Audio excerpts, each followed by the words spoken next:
This is my GitHub account where I have uploaded a project, and this is my coding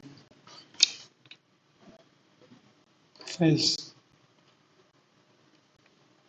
Here you can see it is HTML file where I have structured my project.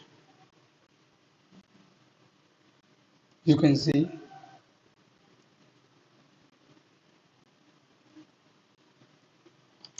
and this is my CSS part where I have made color for interface to make alarm clock attractive.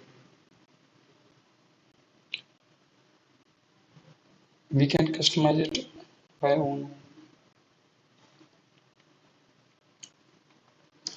This is my JS file. You can see here.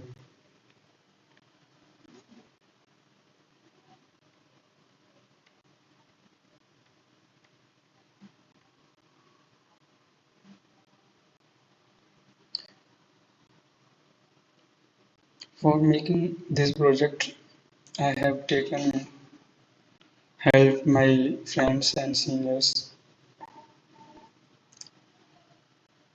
and TA also from the coding ninjas. Thank you.